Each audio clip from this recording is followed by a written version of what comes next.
ಪದ್ಯಭಾಗದಿಂದ ನಾವು ಮಾತೃಭೂಮಿ ಪದ್ಯದ ಪ್ರಶ್ನೆ ಉತ್ತರಗಳನ್ನು ಇವತ್ತು ನೋಡೋಣ. ಯಾವಂದರೆ ಯಾವ್ಯಾವ ವರ್ಷ ಯಾವ್ಯಾವ ಕ್ವಶನ್ಗಳನ್ನ ಕೇಳಿದ್ದಾರೆ ಅಂತಕ್ಕಂಥ ಆ ಪಟ್ಟಿಯನ್ನು ನಾವಿವತ್ತು ಈ ಒಂದು ಪದ್ಯಭಾಗದಿಂದ ಮುಂದುವರಿಸೋಣ. ಭಾರತ್ ಮಾತಾ ಅಪ್ನೆ ಮುಕ್ತ ಹಾಥೋನ್ ಸೆ ಕ್ಯಾ ಬಾಂಟ್ ರಹಿ ಹೈ, ಒಂದು ಅಂಕದ ಪ್ರಶ್ನೆ ಇದು. ಸುಖ ಸಂಪತ್ತಿ ಧನ್ ಧಾಮ್ ಕೋ ಬಾಂಟ್ ರಹಿ ಹೈ. ನಾವು ಹೀಗೆ ಬರೀಬೇಕು ಉತ್ತರವನ್ನು. ಭಾರತ್ ಮಾತಾ ಅಪ್ನೆ ಮುಕ್ತ ಹಾಥೋನ್ ಸೆ ಸುಖ ಸಂಪತ್ತಿ और धन धाम बांट रही है. नेक्स्ट क्वेश्चन ಬಂದು ಮಾತೃಭೂಮಿ ಕೆ ಖೇತ್ ಕೈಸೆ ಹೈ, ಭಾರತ್ ಕೆ ಖೇತ್ ಕೈಸೆ ಹೈ. ಇವೆರಡೂ ರೀತಿಯಲ್ಲಿ ಕೂಡ ಕೇಳ್ಬೋದು ಪ್ರಶ್ನೆನ. ಏಪ್ರಿಲ್ 2017, ಏಪ್ರಿಲ್ 2019, ಏಪ್ರಿಲ್ 2022ರಲ್ಲಿ 3 ಸಲ ಕೇಳಿದ್ದಾರೆ. ಹರೆ ಭರೆ ಅವರು ಸುಹಾನಿ ಅಂತಕ್ಕಂಥದ್ದು ಕೀವರ್ಡು. ಮಾತೃಭೂಮಿ ಕೆ ಖೇತ್ ಹರೆ ಭರೆ ಅವ್ರ ಸುಹಾನಿ ಹೈ, ಭಾರತ್ ಕೆ ಖೇತ್ ಹರೆ ಭರೆ ಅವ್ರ ಸುಹಾನಿ ಹೈ. ಮತ್ತು ಈ ಪ್ರಶ್ನೆ ಕೇಳಿದರೆ ಹೀಗೆ ಬರೀಬೇಕು ಅಷ್ಟೇ. ಕವಿ ಕಿಸ್ಸೆ ಜಗ್ ಕಾ ರೂಪ್ ಬದಲ್ನೆ ಕಾ ನಿವೇದನ್ ಕರ್ ರಹೆ ಹೈ.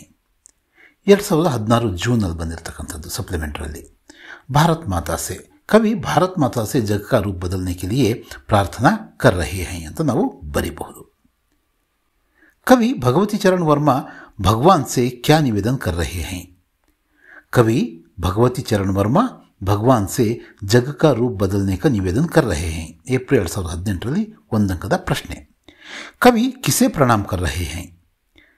ಲಾಸ್ಟ್ ಇಯರ್ ಕೇಳಿರ್ತಕ್ಕಂಥದ್ದು ಪ್ರಶ್ನೆ. ಮಾತೃಭೂಮಿ ಕೋ, ಕವಿ ಮಾತೃಭೂಮಿ ಕೋ ಪ್ರಣಾಮ್ ಕರ್ ರಹೆ ಹೈ. ಕವಿ ಭಾರತ್ ಮಾತಾ ಸೆ ಕ್ಯಾ ಪ್ರಾರ್ಥನಾ ಕರ್ ರಹೆ ಹೈ ಅಥವಾ ಕರ್ತೆ ಹೈ.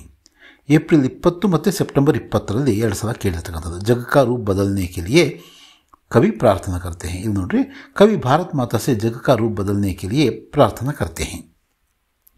भारत माता सुख संपत्ति धन धाम कैसे बांट रही है. जून 2023ರಲ್ಲಿ ಕೇಳಿರ್ತಕ್ಕಂಥದ್ದು. ಮುಕ್ತ ಹಸ್ತೋं से ಭಾರತ ಮಾತಾ ಸುಖ ಸಂಪತ್ತಿ ಧನ್ ಧಾಮ್ ಮುಕ್ತ ಹಾಥೋं से ಬಾಂಟ್ ರಹಿ है. ಇದೇ ಪ್ರಶ್ನೆನ ಫಸ್ಟ್ನೇ ಕ್ವಶನಲ್ಲೂ ಕೂಡ ನಾವು ನೋಡಿದ್ವಿ. ಅದನ್ನು ಬೇರೆ ರೀತಿಯಲ್ಲಿ ಕೇಳಿದ್ವಿ, ಇದನ್ನು ಅದರ ಉಲ್ಟಾ ಕೇಳಿದ್ದಾರೆ ಅಷ್ಟೇ. ಇಲ್ಲಿ ನೋಡ್ರಿ, ಒಂದಷ್ಟು ಪ್ರಶ್ನೆಗಳಿದ್ದಾವೆ, ಬಟ್ ಉತ್ತರ ಒಂದೇ. कवि भगवती चरण वर्मा ने मातृभूमि का स्वरूप किस तरह कविता में उभारा है. 2 ಅಂಕದ ಪ್ರಶ್ನೆ. 2015ರಲ್ಲಿ ಕೇಳಿರೋದು. जून 2017ರಲ್ಲಿ ಕೇಳಿರೋದು मातृभूमि कविता में भारत माता का स्वरूप कैसे सुशोभित है. ಭಾರತ್ ಮಾತಾ ಕೆ ಸ್ವರೂಪ್ ಪರ್ ಪ್ರಕಾಶ್ ಡಾಲಿಯೇ. ಇವೆಲ್ಲವೂ ಸಹ 2 ಅಂಕದ ಪ್ರಶ್ನೆಗಳು. ಈ ಕೊನೆಯದು ಮಾತ್ರ 3 ಅಂಕಕ್ಕೆ ಕೇಳಿರ್ತಕ್ಕಂಥದ್ದು. 2019ರಲ್ಲಿ ಕೇಳಿರ್ತಕ್ಕಂಥದ್ದು. ಇವು ಕೀವರ್ಡ್ಸ್. ಹರೆ ಭರೆ ಸುಂದರ ಖೇತ್, ಫಲ್ ಫೂಲ್, वन उपवन, ಅಪಾರ ಖನಿಜ ಸಂಪದ, ನ್ಯಾಯ ಪತಾಕ, ಜ್ಞಾನ ಕಾ ದೀಪ ಅಂತಕ್ಕಂಥದ್ದು ಅದರ ಕೀವರ್ಡ್ಸು. ಆನ್ಸರ್ ಹೀಗೆ ಬರೀಬೋದು. ಮಾತೃಭೂಮಿ ಹರೆ ಭರೆ और सुंदर खेत, फल फूल, वन उपवन से अपार खनिज संपदा से सुशोभित है. उसके एक हाथ में न्याय पताका है और दूसरे हाथ में ज्ञान का दीप है ಅಂತ ನಾವು ಬರೀಬಹುದು. कवि भारत माता को अमरों की जननी क्यों कहता है. ಸೆಪ್ಟೆಂಬರ್ 20ರಲ್ಲಿ ಕೇಳಿರ್ತಕ್ಕಂಥದ್ದು. भारत भूमि गांधी, बुद्ध और राम जैसे अमर व्यक्तियों का जन्म हुआ है, इसलिए भारत माता को कवि अमरों की जननी कहते हैं ಅಂತ ನಾವು ಬರೀಬಹುದು. कवि भगवती चरण वर्मा ने मातृभूमि के प्रकृति सौंदर्य को किस प्रकार वर्णित किया है. ಮತ್ತೆ ಇನ್ನೊಂದು ಪ್ರಶ್ನೆ, ಅದೇ ಥರದ ಪ್ರಶ್ನೆ. मातृभूमि के प्रकृति सौंदर्य पर का वर्णन कीजिए.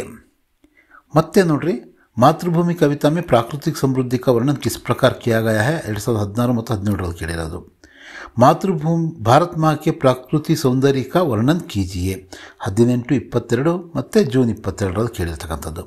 मातृभूमि प्रकृति की सौंदर्यता का वर्णन कीजिए. ಹೆಚ್ಚು ಕಡೆ ಪ್ರತಿ ವರ್ಷ ಕೇಳಿದ್ದಾರೆ ಇದನ್ನು.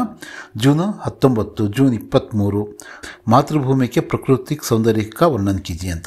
ಹೀಗೆ ಬೇರೆ ಬೇರೆ ಏನೇ ಕೇಳಿದ್ರೆ ಅಲ್ಲಿ ಮಾತೃಭೂಮಿ ಅಂತ ಬಂದು ಪ್ರಕೃತಿ ಅಂತ ಬಂದರೆ ನಾವು ಈ ಉತ್ತರವನ್ನು ಬರೀಬೇಕು. मातृभूमि के खेत हरे भरे हैं, वन उपवन फल फूलों से भरे हुए हैं, मातृभूमि के अंदर खनिज रूपी धन अपार रूप से भरा हुआ है.